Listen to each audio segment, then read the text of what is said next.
Okay, one of the other things that we're gonna show here on the Star Walk program is to see how we can use the Star Walk program to do some study of regular astronomy. So we're gonna click here and click on the Sky Live information, and it's gonna give us different information on the planets, such as when they rise and when they set. Saturn, Jupiter. Today's date is October 26th, and then you have Mars, Venus, then you have the moon. It tells you the different phases of the moon here. On the 26th today, the moon is a new moon. 3% of the moon is visible for us. And then it has information when the moon rises and sets, and then of course the sun. The sun rises at 7:07 a.m. and day length is 10 hours 59 minutes and sets at 6:07. Elevation 43 degrees. So what can we get from here? Well, one of the things we learn in astronomy is that the reason we have seasons is because the Earth is tilted.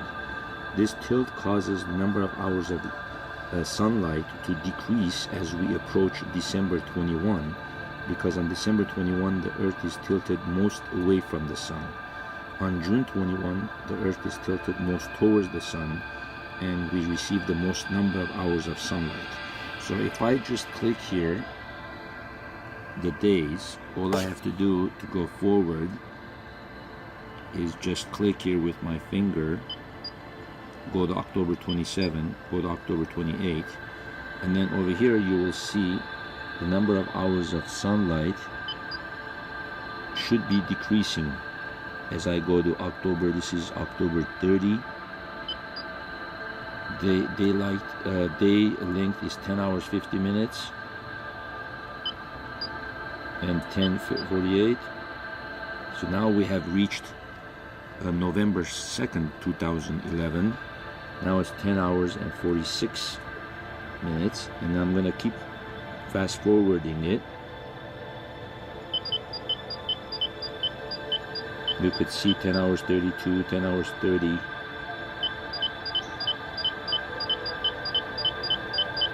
At 4:46, when we get to December 20, 9:52, 9:51.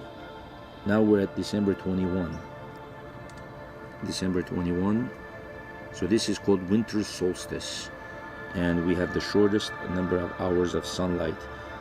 It's going to be 9 hours 51 minutes.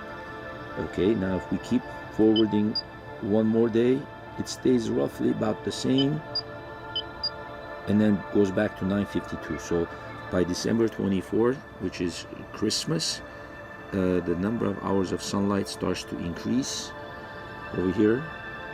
And then if we fast forward it,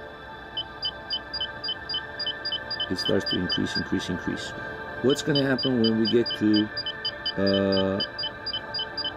about March 21, which we call the beginning of spring? If I fast 20th, so roughly around March 21st, half of the day, 12 hours, we have sunlight. So that's when the Earth reaches what we call, the sun crosses the ecliptic and the Earth starts the spring season. As we move forward,